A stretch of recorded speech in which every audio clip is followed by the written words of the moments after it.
So we're all talking about estate planning, and that's a really good thing. But there's a concept that I actually suggest we should bear in mind, and that is continuity planning. Over the next couple of minutes, I'm going to talk with you about what continuity planning is and what estate planning is, how they are related, how they are different, and the things that we need to bear in mind. So let's jump right into it.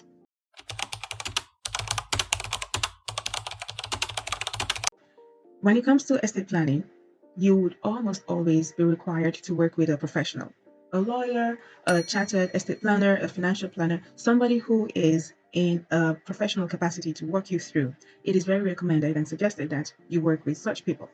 Now, with continuity planning, a part of it requires the professionals, and that's the part that is the estate planning.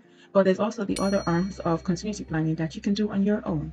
Some you might just have to walk over to your bank manager and say, I want to add this person on my account. That is suggested for a family. So for spouses, you can just decide to create a family account, or you add your spouse to the accounts that you have, grant access to the account that you have. That does not require a certain professional. You are going to the bank, yes, but that's as far as it goes. Some other documents also, or some other instructions that you might put in place, can be done in the comfort of your home within yourself and your spouse, or if it's just you, if you're a single parent, you can set this up by yourself. So you don't always need a professional for everything under continuity planning. Another thing that comes to mind is estate planning kicks in when you pass away or when you are incapacitated. That's just where you can have it drafted and sitting for years, because you've not passed away yet. So when you pass away, it kicks into action.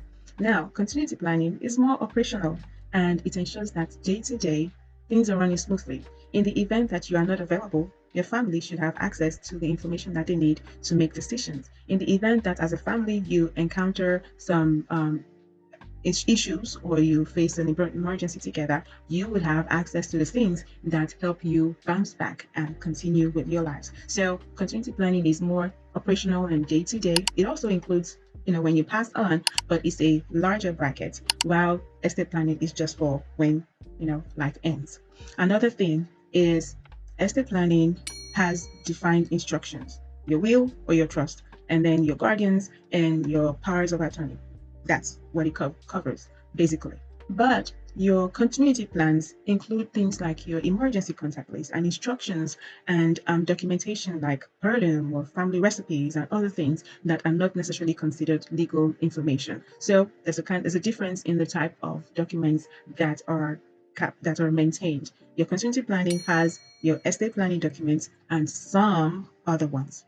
Now, most times when you think of estate planning, you're also thinking of inheritance, who gets what, and who is empowered to make certain decisions or to take charge of certain responsibilities. That's what you think of basically when you think of estate planning. But with continuity planning, it's a little different. It's more of transitional. So it has all of those information for your estate plans, yes, but there are also some other details that are included that help to manage transitions. So not just, like you said, not just when you pass away, but it could be a job loss or a disaster or an emergency that you've experienced, or it could be a terminal illness and various things. Whatever life changes you experience, continuity plan helps to ensure that you can transition smoothly through that process. Oh, again, this is operational for now, while estate planning is more of after the owner or after the individual has passed on, who gets what, how is stuff managed, and who is responsible for what. It is those clear definitions of instruction, while continuity plan is a broader inclusion. Another major difference is that with estate planning, very few people are aware about this whole process. So the decision maker and the spouse, if they have a spouse, and of course the professionals you're working with, and you also would have a discussion with the individuals that you are selecting to be the guardians. And that's about the number of people. Oh, yes, your power of attorney. So the people who you are empowering to serve as your power of attorney, you are also going to notify them about this process. And that's about it. Now, when it comes to continuity planning, there's a lot more people and a lot of discussion goes on here. In fact, very hard, difficult discussions also, goes into both of these. But with continuity planning, example is you are curating your emergency list. You would have conversations with these people and let them know you are having them as emergency contact list, just so they know. And in terms of capturing traditions and family information, you are going to be talking with people, talking with parents, talking with cousins, everything you are doing to capture this information and retain it in a way that is passable from one generation to another, you're not going to know everything. So you need to talk with people and put these things in a secure storage format. So that also involves a number of other people. So this portion of the video looks different because during recording, we lost audio to this portion, this segment, so I have to do a retake. So how exactly is continuity planning and estate planning, how are they similar? First things first, both concepts are targeted towards safeguarding your family. Life happens and you are going to face different experiences or various encounters, either you alone or you with them or they alone. Having plans in place just helps to ensure that no matter what you face, you are protected or your loved ones are protected from the stress and the overwhelm and the confusion and just all that goes into dealing with what life throws us, because life always throws us curveballs. But with having a plan, like an estate plan in place for when you are not here anymore or when you're incapable of making decisions for yourself, or having a continuity plan that ensures even while you're still here with your family as a group, whatever you face, you are all able to bounce back and continue living your lives. Another similarity that they have is that you will be putting together documents. There's a lot of documentation that goes into this. With estate planning, you're working with a legal practitioner or a professional in that capacity to put together the legal documents that are required, your wills, your trusts, and every other thing. When it comes to continuity planning, you work with the lawyer for the estate planning portion, but you also have some other documentations that you have to put together. For instance, your emergency contact list and your emergency preparedness plan and other documents of similar structure. You also will be having conversations when we think of retaining family heritage. You'll be having conversations with family members, especially the older ones, because you have to do some documentation and you have to do a retention of information that is to be passed from generation to generation. So a lot of documentation and information retention goes into both concepts. Another is it helps you to plan for the unexpected. Life happens. It's a given. And the reason we say life happens is that things happen and they kind of catch us unawares. We do not necessarily schedule these events on our calendars, either good or bad. We don't always schedule everything. We can't always plan for everything. But having a plan in place just ensures that no matter what happens, we have a plan for how to navigate the season.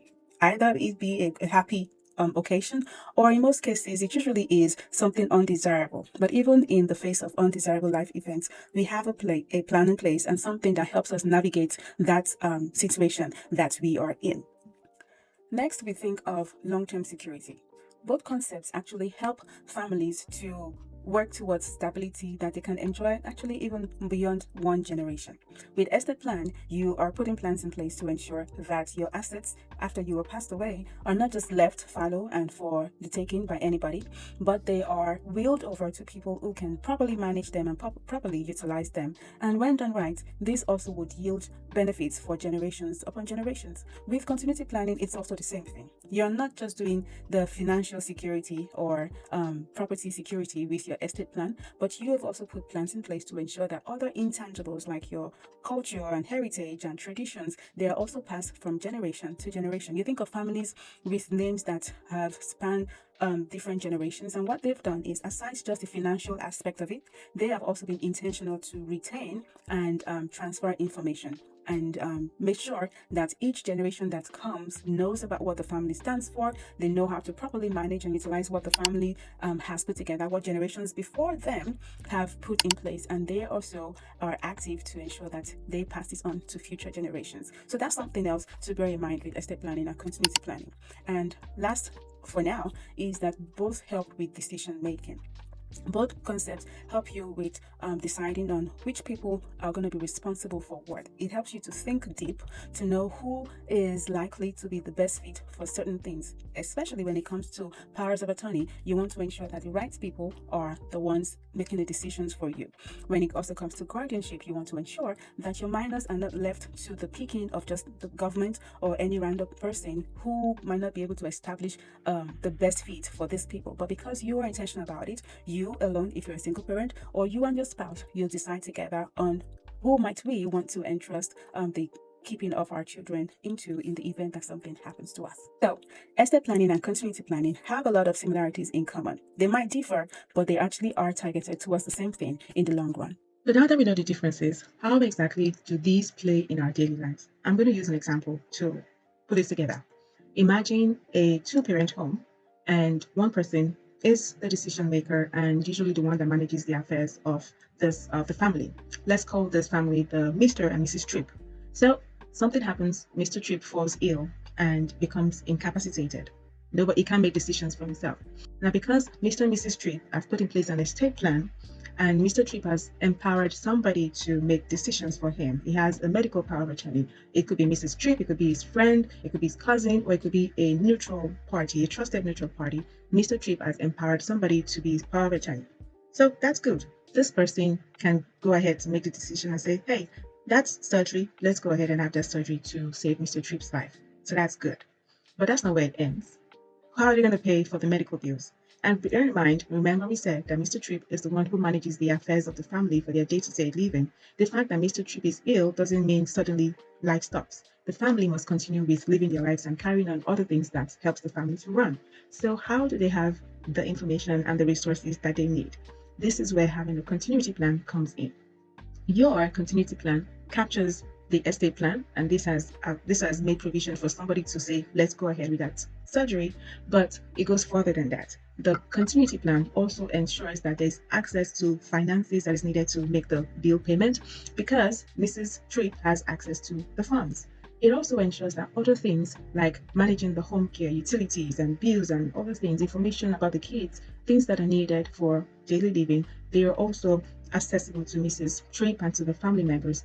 It's not all locked up in Mr. Tripp's head, but the family has access to these things. You've read all of this, you've taken it in, and now you're wondering, what do I even do? How do I get started? How do I go about securing my family's continuity? I'm here to help. I am not a lawyer, no, but I am a facilitator. I can help you with finding the lawyers that you need and getting the professionals that you need to manage the legal aspects of your continuity planning. I'm also here to cheer you on along the way and to be your accountability partner. I'm here to facilitate this whole process of securing yourself and your loved ones. So leave me a message. Visit my website, www.unstrand.co/contact. You can leave me a message there and I will be in touch with you. And if you prefer to leave direct messages on social media, you can also leave me a direct message on Instagram, and that's going to be unstrandco, and I will definitely respond to your message. But that's not all. I have a special invitation for you, and I invite you to join the CRAC. What's the CRAC? The CRAC is the Continuity and Resilience Action Club. We have a waitlist running now, so there's still time for you to get in. This is a group of other individuals, mostly families, who are also on this journey of designing their continuity plan. So together, we set a goal, a bi-weekly goal, and we ensure that we are getting this done before our next meeting. You don't have to travel this journey alone. You can have other people with you on this journey, and we encourage each other in this club. So join the CRAC. And the information for the CRAC is on my website, and that's going to be www.unstrand.co/crack. That's www.unstrand.co/CRAC. I have enjoyed being here with you just to go over this concept. So like this video because I have enjoyed sharing this information and you have enjoyed receiving the information.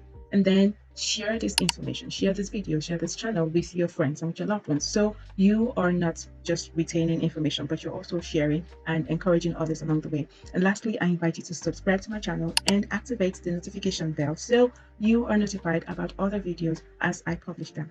I am Kemi, and this is Continuity and Resilience Planning. Till the next time we meet, goodbye.